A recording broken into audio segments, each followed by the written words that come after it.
So many pieces all back together now. What's your vision?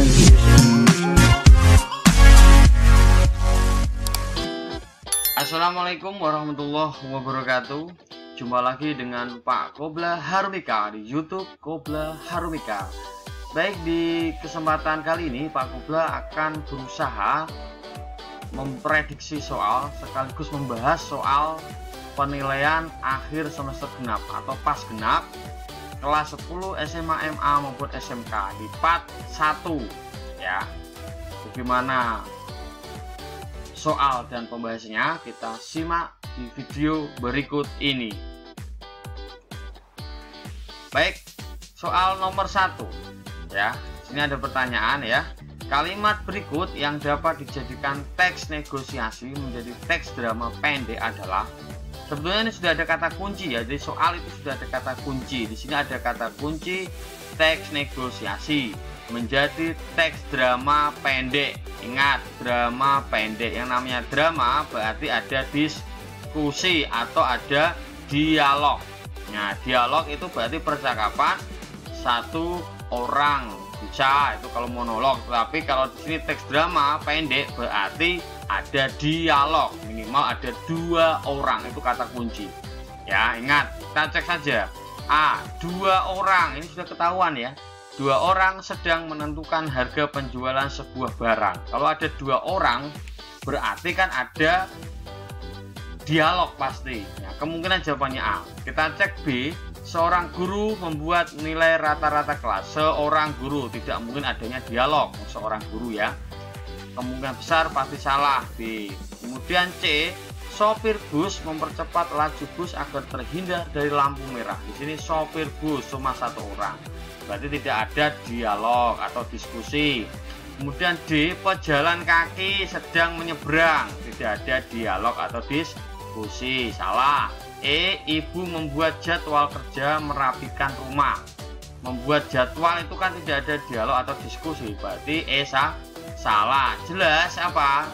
Ada kata kunci 2 orang sedang menentukan harga penjualan sebuah barang.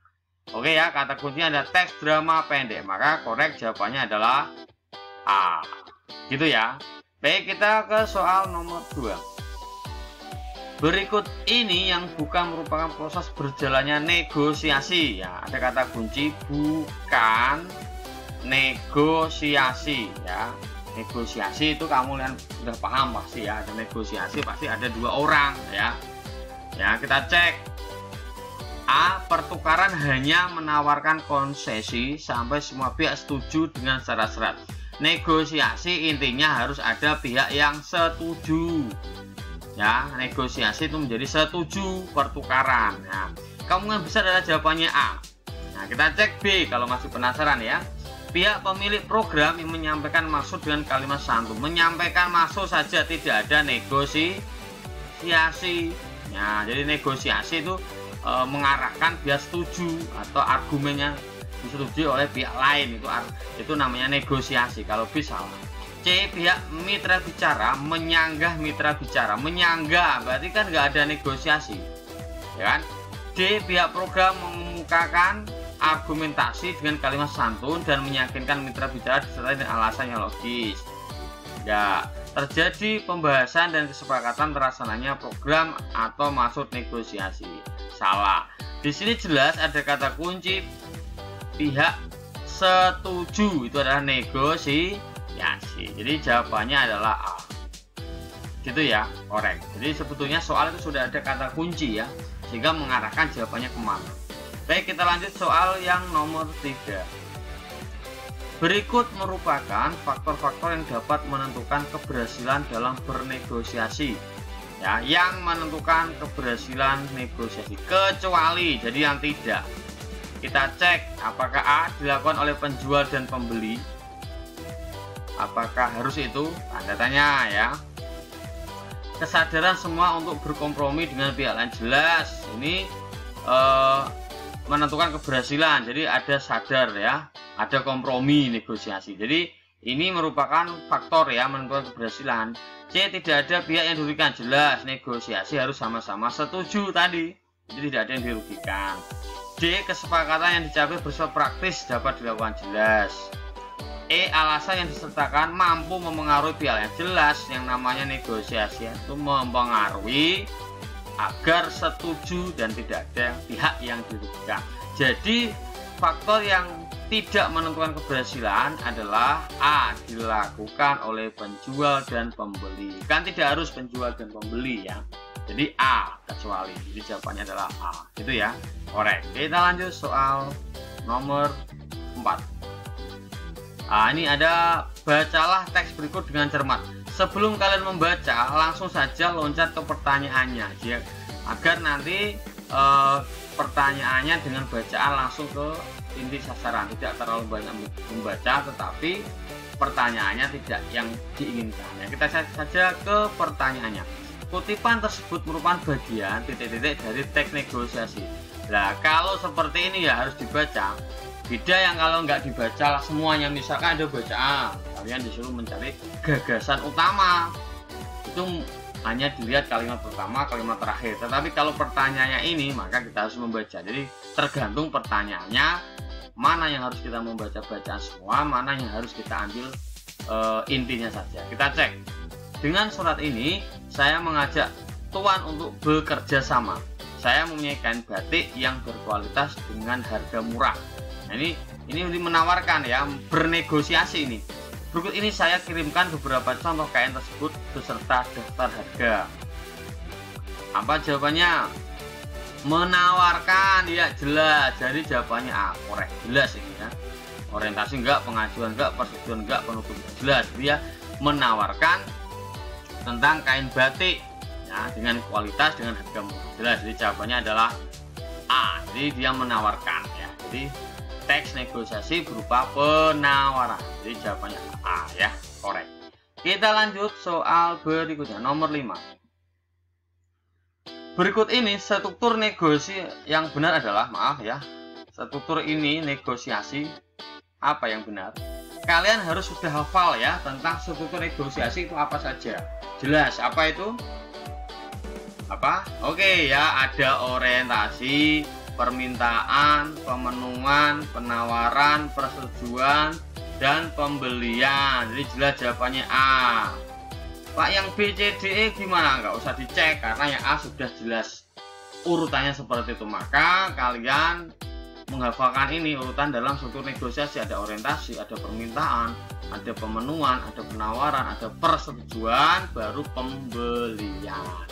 Ini urutannya. Yang lain bagaimana Pak? Salah. Jadi B salah, C salah, D salah, dan E salah. Jadi jawabannya adalah A ya, korek. Kita lanjut soal nomor 6.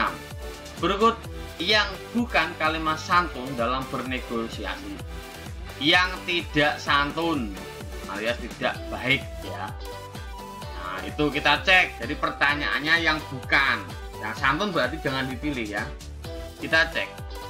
Kami mohon, nah jelas kalau ada kami mohon ini pasti santun, maka ini salah. Sudilah Bapak berkenan, ada kata berkenan, ada sapaan, ada sudilah, ini berarti pasti santun, ini berarti jangan dipilih. B salah. Tolong, apalagi menggunakan kata tolong, ini pasti santun, jangan dipilih. Kami minta kenaikan gaji, minta ini kurang santun. Mohon itu santun, tolong. Jadi jawabannya jelas D ya. Ingat kata kunci kalau menggunakan kalimat santun ada tolong, mohon ya, dengan menggunakan kata bahasa baku. Jadi kalau yang D jelas ini minta ini agak kasar, maka tidak santun atau bukan kalimat santun ya. Itu kata kuncinya. Tolong, mohon, sudilah itu pasti menggunakan bahasa-bahasa santun. Tapi kalau minta, harus itu adalah kalimat yang tidak santun. Jadi jelas jawabannya adalah D, korek. Kita lanjut soal nomor 7. Nah ini kita baca dulu pertanyaannya. Kutipan dialog tersebut termasuk pasangan tuturan apa? Nah ingat ini ya. A. Selamat siang Mbak, silakan duduk di tempat yang sudah kami sediakan. Nyapa ini yang A ya. B. Menjawab baik, terima kasih. Nah ini tuturan apa? Sini silahkan duduk ya, berarti apa? Bisa meminta tolong, bisa meminta. Kalau menawarkan jelas tidak. Ya, dia tidak menawarkan, tapi dia kan menyuruh ya. Silakan itu bisa meminta, bisa memerintah. Ya, jadi yang jelas menawarkan salah, mengusulkan salah. Jadi B, C jelas salah. Kita fokus ke A, D, E. Ya, misalkan meminta tolong, misal, atau meminta atau memerintah. Enggak, kalau memerintah ini enggak ya, karena silakan itu meminta tolong atau meminta. Kita fokus ke A atau D. Sekarang kita cek baik berarti apa? Menolak atau memenuhi. Jelas memenuhi permintaan. Jadi korek jawabannya adalah D ya. Gampang ya. Oke, kita lanjut soal nomor 8. Berikut merupakan ciri negosiasi yang baik kecuali ya tidak merugikan pihak lain. Betul, ini jelas, tadi sudah kita bahas ya. Disampaikan secara santun, jelas. Disepakati kedua belah pihak, jelas. Harus menguntungkan diri sendiri, jelas salah. Karena negosiasi harus disetujui oleh kedua belah pihak, maka tidak merugikan, maka harus disepakati. Kalau jelas ini adalah negosiasi yang baik, maka yang salah adalah D, karena ini egois. Harusnya apa Pak? Harusnya menguntungkan semua pihak, bukan menguntungkan satu pihak atau diri sendiri. Jadi jawabannya D, ya.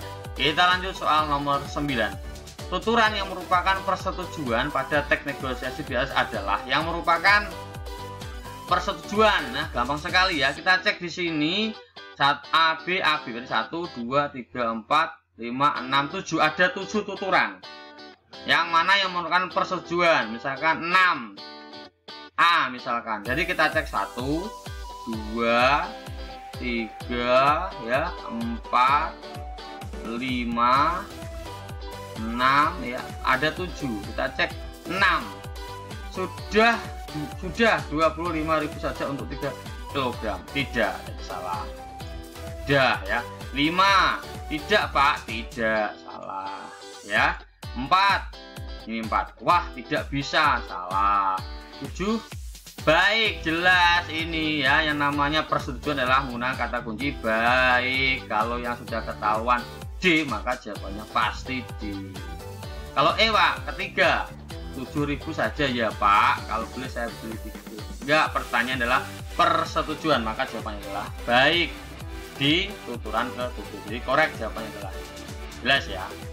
Baik, kita lanjut soal yang terakhir ya, 10. Pokok pembicaraan yang disampaikan dalam pertanyaan Sekar adalah. Sekar ini bertanya ya. Sebagaimana telah disampaikan pembicara pertama, setiap manusia pada dasarnya mendambakan hidup sehat. Tetapi mengapa masih banyak yang berperilaku tidak mendukung keinginannya itu? Apa? Hidup sehat. Sekian, mohon penjelasan. Terima kasih. Intinya apa berarti? Nah, gitu. Kita cek, setiap manusia pada dasarnya mendambakan hidup sehat. Salah ya. Pertanyaannya apa ini ya? Pokok bicaranya apa? Manusia pada dasarnya mendambakan hidup sehat. Tanda tanya. Mengapa manusia mendambakan hidup sehat? Salah. D, banyak orang yang berperilaku tidak mendukung hidup sehat. Jelas ini jawabannya. Ya, banyak orang yang tidak mendukung hidup sehat. Kalau misalnya E, keinginan orang untuk hidup sehat masih juga tidak ada. Pak, kalau tadi B ragu-ragu bagaimana? Manusia pada dasarnya mendambakan hidup sehat. Tetapi di sini kata kuncinya ini, ingat, kalau nanti ada model bacaan seperti ini, kalau ada kata tetapi, ya ini yang menjadikan inti, ya. Tetapi mengapa masih banyak yang berperilaku tidak mendukung? Lah itu adalah kata kunci. Misalkan ada kalimat terus ada kata namun, nah setelah namun itu pasti kata kunci yang menjadikan gagasan utama atau pokok pembicaraan. Jadi jelas jawabannya adalah D, ya, korek. Ya, cukup ya. Jadi dari soal 1 sampai 10 sudah Pak Kobla sampaikan. Mudah-mudahan penjelasan dari Pak Kobla dapat diterima. Jika belum jelas, paham, bisa ditanyakan di kolom komentar. Nanti kita akan membahas lagi di part kedua soal pas genap kelas 10 ya. Jadi bisa dicek ya nanti. Jangan lupa di subscribe dan share ya. Terima kasih dan assalamualaikum warahmatullahi wabarakatuh.